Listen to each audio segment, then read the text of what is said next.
ಶ್ರೀಕೃಷ್ಣಾಯ ನಮಃ. ವಸುದೇವಸುತಂ ದೇವಂ ಕಂಸಚಾಣೂರಮರ್ದನಂ ದೇವಕೀ ಪರಮಾನಂದಂ ಕೃಷ್ಣಂ ವಂದೇ ಜಗದ್ಗುರುಂ.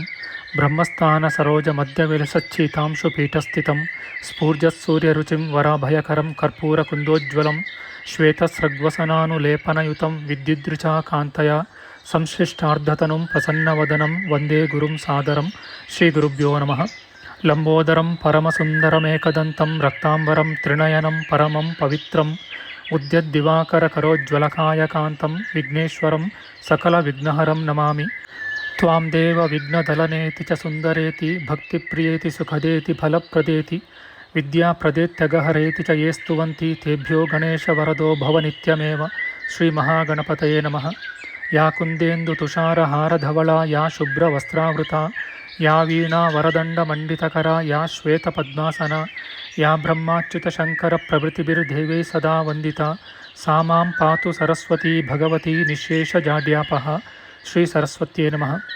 ವೇದಾರ್ಥತತ್ವವಿಶದೀಕರಣೇನ ಪುಂಸಾಮುಚ್ಚೈರ್ಗತಿಂ ಜಗತಿ ಯೋ ದಯಯಾ ವಿಧಾತುಂ ರಮ್ಯಾಂ ಪುರಾಣಪದವೀಂ ಪ್ರಣಿನಾಯ ತಸ್ಮೈ ಲೋಕೇಶವೈಭವಪುಷೇ ಋಷಯೇ ನಮಸ್ತಾತ್. ತಸ್ಮೈ ವ್ಯಾಸಾಯ ಮುನಯೇ ಸರ್ವಜ್ಞಾಯ ಮಹರ್ಷಯೇ ಪರಾಶರ್ಯಾಯ ಶಾಂತಾಯ ನಮೋ ನಾರಾಯಣಾತ್ಮನೇ. ಶ್ರೀ ವ್ಯಾಸಾಯ ನಮಃ. ನಾರಾಯಣಂ ನಮಸ್ಕೃತ್ಯ ನರಂ ಚೈವ ನರೋತ್ತಮಂ ದೇವೀಂ ಸರಸ್ವತೀಂ ವ್ಯಾಸಂ ತತೋ ಜಯಮುದೀರಯೇತ್. ಕನಕರುಚಿದುಕೂಲಃ ಕುಂಡಲೋಲ್ಲಾಸಿಗಲ್ಲಃ ಶಮಿತಭುವನಭಾರಃ ಕೋಪಿ ಲೀಲಾವತಾರಃ ತ್ರಿಭುವನಸುಖಕಾರಿ ಶೇಷಶಾಯೀ ಮುಕುಂದೋ ಪರಿಕಲಿತರಮಾಂಗೋ ಮಂಗಲಂ ನಸ್ತನೋತು. ನಮಾಮಿ ಗೋವಿಂದಪದಾರವಿಂದಂ ಸದೇಂದಿರಾನಂದನಮುತ್ತಮಾಡ್ಯಂ ಜಗಜ್ಜನಾನಾಂ ಹೃದಯ ಸನ್ನಿವಿಷ್ಟಂ ಮಹಾಜನೈಕಾಯನಮುತ್ತಮೋತ್ತಮಂ. ನಮಸ್ತೆ ಚಕ್ರಹಸ್ತಾಯ ಶಾಂಗಹಸ್ತಾಯ ತೇ ನಮಃ. ನಂದಹಸ್ತಾಯ ತೇ ವಿಷ್ಣೋ ಶಂಖಹಸ್ತಾಯ ತೇ ನಮಃ. ಓಂ ನಮೋ ವಾಸುದೇವಾಯ ನಮಃ ಸಂಕರ್ಷಣಾಯ ಚ ಪ್ರದ್ಯುಮ್ನಾಯ ನಮಸ್ತುಭ್ಯಂ ಅನಿರುದ್ಧಾಯ ತೇ ನಮಃ. ಅನಾಕಾರೋ ಮಹೋಜಾಶ್ಚ ಯಶ್ಚಾದೃಷ್ಟಗತಿರ್ದಿವಿ ಜಗತ್ಪೂಜ್ಯೋ ಜಗತ್ಪ್ರಾಣಂ ತಂ ವಾಯುಂ ಪ್ರಣಮಾಮ್ಯಹಂ. ವಾಯುರೂಪಿ ಪರಮಾತ್ಮನೇ ನಮಃ. ಪ್ರಿಯ ಬಾಂಧವರೇ, ನಮ್ಮ ಈ ಶ್ರೀ ಲಾಲಿಕೃಷ್ಣ ಚಾನಲ್ಗೆ ಸ್ವಾಗತ. ಇಂದಿನ ವಿಡಿಯೋದಲ್ಲಿ ನಾವು ಶ್ರೀಮದ್ ವಾಯು ಮಹಾಪುರಾಣದ ದ್ವಿತೀಯ ಖಂಡದ 8ನೆಯ ಅಧ್ಯಾಯದ ಪ್ರಥಮಾಂಶದ ವಿಚಾರ ಮಾಡೋಣ.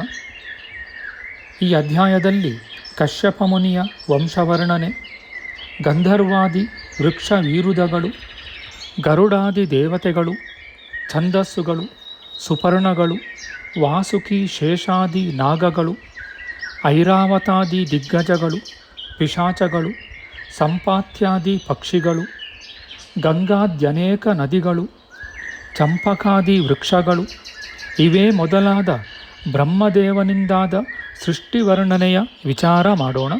ಶ್ರೀಕೃಷ್ಣಾಯ ನಮಃ. ಸೂತಮುನಿಯು ಹೇಳುತ್ತಾರೆ, ಮುನಿಯ ಕುಮಾರರಾದ ಗಂಧರ್ವರು ಮತ್ತು ಅಪ್ಸರಸ್ಯರು ಮಂಗಳಪ್ರದರು ಲೋಕವಿಖ್ಯಾತರೂ ಆಗಿರುವರು. ಆ ಮುನಿಯ ಕುಮಾರರಲ್ಲಿ ಪ್ರಖ್ಯಾತರಾದವರು ಉಗ್ರಸೇನ, ಚಿತ್ರಸೇನ, ಊರ್ಣಾಯು, ನಿರ್ದೋಷಿಯಾದ ಧೃತರಾಷ್ಟ್ರ, ಪುಲೋಮಾನ, ಸೂರ್ಯವರ್ಚಸ, ಯುಗಪತ್, ತೃಣಪತ್, ಕಾಲ, ದಿತಿ, ಚಿತ್ರರಥ, ಭ್ರಮಿಶಿರ, ಪರ್ಜನ್ಯ, ಕಲಿ ಮತ್ತು ನಾರದ ಇವರೆಲ್ಲರೂ ದೇವಗಂಧರ್ವರೆಂದು ಪ್ರಖ್ಯಾತರಾಗಿರುವರು. ಇವರಿಗೆ ಸಹೋದರಿಯರಾದ ಅಪ್ಸರಸ್ಯರು, ಮಂಗಳಾಂಗಿಯರು, ಸುಂದರಿಯರು, ಸುಪ್ರಸಿದ್ಧರೂ ಆಗಿರುವರು. ಅಂತರ, ಧಾರವತ್ಯ, ಪ್ರಿಯಮುಖ್ಯ, ಸುರೋತ್ತಮ, ಮಿಶ್ರಕೇಶಿ, ಶಾಚಿ, ಪರ್ಣಿನಿ, ಅಲಂಬುಷ, ಮಾರೀಚಿ, ಪುತ್ರಿಕ, ವಿದ್ಯುದ್ವರ್ಣ, ತಿಲೋತ್ತಮ, ಅದ್ರಿಕ, ಲಕ್ಷಣಾದೇವಿಯಾದ ರಂಭ, ಮನೋರಮ, ಸುವರ, ಸುಬಾಹು, ಪೂರ್ಣಿತ, ಸುಪ್ರತಿಷ್ಠಿತ, ಪುಂಡರೀಕ, ಸುಗಂಧ, ಸುದಂತ, ಸುರಸ, ಹೇಮಸಾರ, ಸತಿ, ಸುವೃತ್ತ, ಕಮಲ, ಸುಭುಜ, ಹಂಸಪಾದ, ಲೌಕಿಕಾಪ್ಸರಸ್ಯರು ಕೆಲವರು ಗಂಧರ್ವಾಪ್ಸರಸ್ಯರೆಂದು ಪ್ರಖ್ಯಾತರಾಗಿರುವರು. ಇವರೆಲ್ಲರೂ ಮುನಿಯ ಪುತ್ರಿಯರಾಗಿಯೂ ಲೋಕಮಾನ್ಯರಾಗಿಯೂ ಇರುವರು. ಎಲೈ ಮುನಿವರ್ಯರೇ, ನಾನು ನಿಮಗಾಗಿ ಯಾವ ಗಂಧರ್ವ ಕುಮಾರಿಯರನ್ನು ನಿರೂಪಿಸಿದ್ದೇನೆಯೋ ಅವರ ವಿಷಯಗಳನ್ನು ಅವರೆಲ್ಲರ ನಾಮಗಳನ್ನು ನಿರೂಪಿಸುವೆನು ಕೇಳಿರಿ. ಆ ಗಂಧರ್ವ ಕುಮಾರಿಯರಲ್ಲಿ ಸುಯಶ ಎಂಬ ಕುಮಾರಿಯು ಮೊದಲು ಜನಿಸಿದಳು. ತರುವಾಯ ಗಾಂಧರ್ವಿಯು ಉದ್ಭವಿಸಿದಳು. ಅನಂತರ ವಿದ್ಯಾವತಿ, ಚಾರುಮುಖಿ, ಸುಮುಖಿ, ವರಾನನೆ ಎಂಬ ಪುತ್ರಿಯರು ಅವತರಿಸಿರುವರು. ಅವರಲ್ಲಿ ಸುಯಶಾದೇವಿಯ ಪುತ್ರರಾದ ಇವರು ಮಹಾಬಲಶಾಲಿಗಳೂ ಅತ್ಯಂತ ಶೂರರೂ ಆಗಿರುವರು. ಪ್ರಚೇತಸನಿಗೆ ಯಕ್ಷರು ಪುತ್ರರಾಗಿ ಉದ್ಭವಿಸಿದರು. ಅವರ ನಾಮಧೇಯಗಳನ್ನು ಕ್ರಮವಾಗಿ ವಿವರಿಸುವೆನು, ಸಾವಧಾನದಿಂದ ಕೇಳಿರಿ. ಕಂಬಲ, ಹರಿಕೇಶ, ಕಪಿಲ, ಕಾಂಚನ ಮತ್ತು ಮೇಘಮಾಲಿ ಎಂಬವರು ಯಕ್ಷರಾಗಿರುವರು. ಇವರ ಗಣಗಳೇ ಪ್ರತ್ಯೇಕವಾಗಿರುವವು ಮತ್ತು ಸುಪ್ರಸಿದ್ಧವಾಗಿಯೂ ಇರುವವು. ಸುಯಶ ಎಂಬವಳಿಗೆ 4 ಜನ ಕುಮಾರಿಯರಿರುವರು. ಅವರು ಅಪ್ಸರಸ್ಯರೆಂದು ಪ್ರಖ್ಯಾತರಾಗಿರುವರು. ಅವರ ನಾಮಗಳನ್ನು ವಿಶದವಾಗಿಯೂ ಕ್ರಮವಾಗಿಯೂ ನಿರೂಪಿಸುವೆನು ಕೇಳಿರಿ. ಆ 4 ಅಪ್ಸರಸ್ಯರಲ್ಲಿ ಲೋಹೇಯಿ ಎಂಬವಳು ಜ್ಯೇಷ್ಠಳಾಗಿರುವಳು. ಅವಳ ನಂತರ ಭರತ ಎಂಬವಳು ಜನಿಸಿದಳು. ಅವಳ ತರುವಾಯ ಕೃಷಾಂಗಿ, ವಿಶಾಲ ಎಂಬ 2 ನಾರೀಮಣಿಗಳು ಸೌಂದರ್ಯದಿಂದ ಅಸದೃಶರಾಗಿದ್ದರು. ಅವರಿಗಿಂತಲೂ ಭಿನ್ನರಾದ ಯಕ್ಷರ 4 ಗಣಗಳು ವಿಖ್ಯಾತವಾಗಿದ್ದವು. ವಿಶಾಲ ಹೃದಯರೂ ಮಹಾಪರಾಕ್ರಮಿಗಳೂ ಆದ ಮಹಾತ್ಮರಿಂದ ಆ ಗಣಗಳು ಏರ್ಪಟ್ಟವುಗಳಾಗಿವೆ. ಅವರು ಲೋಹೇಯರು, ಭರತೇಯರು, ಕೃಷಾಂಗೇಯರು, ವಿಶಾಲೆಯರೆಂದು ಪ್ರಸಿದ್ಧರಾಗಿರುವರು. ಯಕ್ಷರ ಈ 4 ಗಣಗಳು ಪುರಾಣದಲ್ಲಿಯೂ ವರ್ಣಿತವಾಗಿವೆ. ಅತಿ ಶೂರರೂ ಮಹಾಬಲಿಷ್ಠರೂ ಅತಿ ಭಯಂಕರರೂ ಆದ ಅಸುರರೂ ಯಕ್ಷರೂ ಆದ ಇವರ ಗಣಗಳಿಂದ 3 ಲೋಕಗಳು ವ್ಯಾಪ್ತವಾಗಿವೆಯೆಂದು ಲೋಕ ವ್ಯವಹಾರವನ್ನು ತಿಳಿದ ಮಹಾತ್ಮರು ಹೇಳುವರು. ವಾಲೇಯ ನಾಮಕರಾದ ಗಂಧರ್ವರು ಮಹಾಶೂರರೂ ಮಹಾತ್ಮರೂ ಆಗಿರುವರು. ಈ ಗಂಧರ್ವರ ನಾಯಕರೂ ಕೂಡ ಮಹಾಶೂರರೂ ಅತ್ಯಂತ ವಿಕ್ರಾಂತರೂ ಲೋಕಮಾನ್ಯರೂ ಸುಪ್ರಸಿದ್ಧರೂ ಆಗಿರುವರು. ಆ ಗಂಧರ್ವ ನಾಯಕರು ವಿಕ್ರಮ, ಔದಾರ್ಯ, ಮಹಾಬಲ ಮತ್ತು ಪರಾಕ್ರಮ ಇವುಗಳಿಂದ ಸಂಪನ್ನರಾಗಿರುವರು. ಅವರ ನಾಮಧೇಯಗಳನ್ನು ಕ್ರಮವಾಗಿಯೂ ಯಥಾಸ್ಥಿತವಾಗಿಯೂ ನಿರೂಪಿಸುವೆನು ಕೇಳಿರಿ. ಆ ಗಂಧರ್ವ ನಾಯಕರಲ್ಲಿ ಮಹಾಶೂರನಾದ ಚಿತ್ರಾಂಗದನೂ ಅತ್ಯಂತ ಶೂರನಾದ ಚಿತ್ರವರ್ಮನೂ ಮಹಾನುಭಾವನಾದ ಚಿತ್ರಕೇತುವು ಮಹಾಪರಾಕ್ರಮಿಯಾದ ಸೋಮದತ್ತನೂ ಲೋಕದಲ್ಲಿ ಸುಪ್ರಸಿದ್ಧರಾಗಿರುವರು. ಅವರಿಗೆ 3 ಕುಮಾರಿಯರು ಇರುವರು. ಅವರ ನಾಮಗಳನ್ನು ಕ್ರಮವಾಗಿ ತಿಳಿಸುವೆನು ಕೇಳಿರಿ. ಅವರಲ್ಲಿ ಹಿರಿಯವಳು ಅಗ್ನಿಕೆ ಎಂಬವಳು, 2ನೆಯವಳು ಕಂಬಲೆಯು, 3ನೆಯವಳು ವಸುಮತಿಯು. ಇವರು 3 ರೂಪದಲ್ಲಿ ರತಿಗೆ ಸಮಾನರೂ ಅತಿ ಸುಂದರಿಯರೂ ಆಗಿದ್ದರು. ಆ ಗಂಧರ್ವ ಸಾಧ್ವೀಮಣಿಗಳಿಗೆ ಅನೇಕ ಪುತ್ರರು ಜನಿಸಿದರು. ಅವರು ಗುಂಪು ಗುಂಪಾಗಿ ಪ್ರಸಿದ್ಧರಾಗಿರುವರು. ಅಂತಹ ಗಂಧರ್ವ ನಾಯಕರಲ್ಲಿ 3 ನಾಯಕರು ಅತ್ಯಂತ ಶೂರರೂ ಸಂಗ್ರಾಮ ಕುಶಲರೂ ಯುದ್ಧ ಧರ್ಮದರೂ ಆಗಿರುವರು. ಆಗ್ನೇಯರು, ಕಾಂಬಲೇಯರು ಮತ್ತು ವಸುಮತಿ ಕುಮಾರರೆಂದು ಆ ಗಣಗಳು ಚರಾಚರಾತ್ಮಕವಾದ ಲೋಕವೆಲ್ಲವನ್ನೂ ವ್ಯಾಪಿಸಿಕೊಂಡು ಸುಪ್ರಸಿದ್ಧವಾಗಿದ್ದವು. ಅತಿ ಶೂರನೂ ಮಹಾತ್ಮನೂ ಆದ ಆ ಗಂಧರ್ವ ನಾಯಕರಿಂದ ವಿದ್ಯಾವಂತರೂ ಮಹಾನುಭಾವರೂ ರೂಪ ವಿದ್ಯಾ ಧನ ಇವುಗಳಿಂದ ಮಂಡಿತರೂ ಆದ ಕುಮಾರರು ಉದ್ಭವಿಸಿ ಲೋಕಮಾನ್ಯರಾಗಿದ್ದರು. ಎಲೈ ವಿಪ್ರವರ್ಯರೇ, ಅತ್ಯಂತ ಶೂರರೂ ಮಹಾತ್ಮರೂ ಮಹಾನುಭಾವರೂ ಆದ ಗಂಧರ್ವರ ನಾಮಧೇಯಗಳನ್ನು ವರ್ಣಿಸುವೆನು, ಸಾವಧಾನವಾಗಿ ಕೇಳಿರಿ.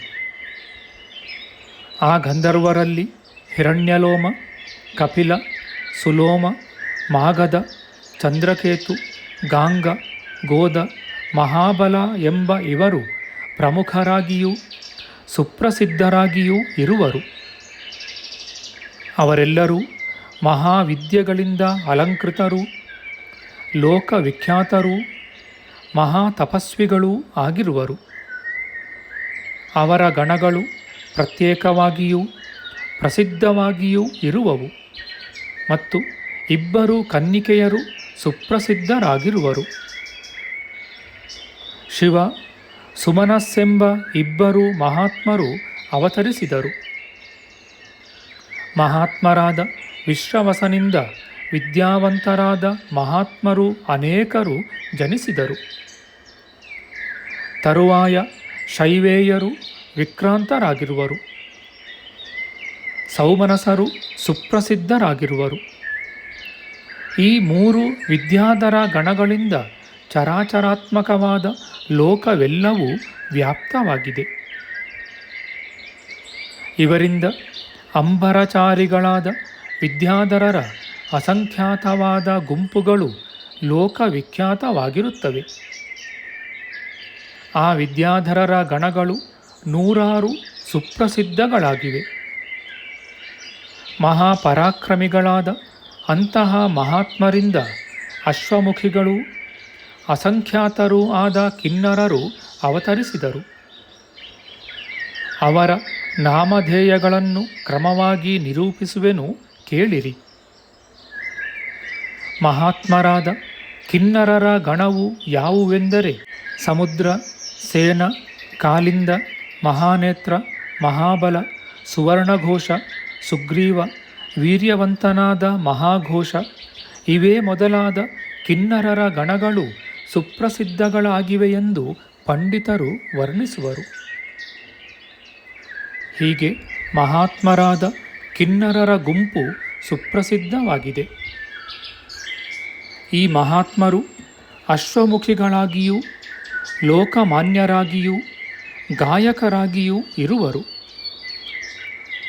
ಹೀಗೆ ಉತ್ಪನ್ನರೂ ಮಹಾತ್ಮರೂ ಶೂರರೂ ಆದ ಆ ಕಿನ್ನರರ ಗುಂಪಿನಿಂದ ಮನುಷ್ಯರಂತೆ ಮುಖವುಳ್ಳವರು ಶಾಂಶಪಾಯನ ನಾಮಕರೂ ಆದ ಕಿನ್ನರರು ಅವತರಿಸಿದರು. ಅವರು ಯಾರೆಂದರೆ ಹರಿಷೇಣ, ಸುಷೇಣ, ವಾರಿಷೇಣ, ವೀರ್ಯವಂತನಾದ ರುದ್ರದತ್ತೇಂದ್ರರು, ಚಂದ್ರಮದ್ರ, ಮಹಾದ್ರುಮರು, ಬಿಂದು, ಬಿಂದುಸಾರ, ಚಂದ್ರವಂಶ ಇವರು ಕಿನ್ನರರಾಗಿರುವರು. ಈ ಕಿನ್ನರೋತ್ತಮರು ಅತ್ಯಂತ ಶ್ರೇಷ್ಠರೂ ಲೋಕವಿಖ್ಯಾತರೂ ಅತಿ ಸುಂದರರೂ ಆಗಿರುವರು. ಎಲೆ ವಿಪ್ರವರ್ಯರೇ, ನೃತ್ಯ ಗೀತ ಪ್ರವೀಣರೂ ಮಹಾತ್ಮರೂ ಆದ ಈ ಕಿನ್ನರ ಗಣಗಳು ಲೋಕಗಳಲ್ಲಿ ನೂರಾರು ಪ್ರಖ್ಯಾತವಾಗಿವೆ. ಲೌಹೇಯರೂ ಯಕ್ಷಕುಮಾರಿಯೂ ಯಕ್ಷೋಪಶಾಂತರೂ ಆಗಿರುವರು. ಅತ್ಯಂತ ರೂಪವತಿಯಾದ ಆ ಯಕ್ಷಕುಮಾರಿಯು ಸುರವಿಂದ ನಾಮಕಳೂ ಪ್ರಕಾಶಕಳೂ ಸಿದ್ಧ ಸಮ್ಮತಳೂ ಆಗಿರುವಳು. ಉಪಾಯಕೇತನನಿಗೂ ಕೂಡ ಒಂದು ಪ್ರಸಿದ್ಧವಾದ ಗಣವಿತ್ತು. ಆ ಗಣಕ್ಕೆ ಕರಾಲನೆಂಬವನು ಕಾರಣನಾಗಿದ್ದನು. ಅವರ ಹೆಸರನ್ನು ಹೇಳುವೆನು, ಕೇಳಿರಿ. ಭೂತಗಳು, ಆವೇಶಕ, ನಿವೇಶಕವೆಂಬ ಗಣಗಳಿಂದ ಪ್ರಸಿದ್ಧವಾಗಿವೆಯೆಂದು ಹೇಳಲಾಗಿದೆ. ಇವೇ ಮೊದಲಾದ ಭೂತಗಣಗಳು ಭೂಲೋಕದಲ್ಲಿ ಪ್ರಖ್ಯಾತವಾಗಿವೆ. ಈ ಲೋಕದಲ್ಲಿ ಭೂತಗಳು ಭೂತನಾಯಕರು ಇರುತ್ತಾರೆಂದು ತಿಳಿಯಬೇಕು. ಆಕಾಶಚಾರಿಗಳ ಮಧ್ಯದಲ್ಲಿ ಯಾವ ಭೂತಗಳು ಉತ್ಕೃಷ್ಟವಾಗಿವೆಯೋ ಅವು ವೃಕ್ಷಾಗ್ರವೆಂಬ ಆಕಾಶದಲ್ಲಿ ಸಂಚರಿಸುತ್ತವೆ. ಈ ವಿಷಯದಲ್ಲಿ ಯಾವ ಸಂದೇಹವೂ ಇಲ್ಲ. ನಾನು ನಿಮಗಾಗಿ ದೇವಗಂಧರ್ವರ ವಿಷಯಕವಾದ ಸಂಗತಿಗಳನ್ನು ಪ್ರಾಯಿಕವಾಗಿ ತಿಳಿಸಿರುತ್ತೇನೆ. ಯಾರು ದೇವತೆಗಳ ಪೂಜಾದಿ ಸತ್ಕಾರಗಳಲ್ಲಿ ನಿರತರಾಗಿರುವರೋ ಅವರೇ ಕೀರ್ತಿವಂತರೆಂದೂ ಉತ್ತಮರೆಂದೂ ತಿಳಿಯಬೇಕು. ನಮ್ಮ ಮುಂದಿನ ವಿಡಿಯೋದಲ್ಲಿ ನಾವು ಶ್ರೀಮದ್ ವಾಯು ಮಹಾಪುರಾಣದ ದ್ವಿತೀಯ ಖಂಡದ 8ನೆಯ ಅಧ್ಯಾಯದ ದ್ವಿತೀಯಾಂಶದ ವಿಚಾರ ಮಾಡೋಣ.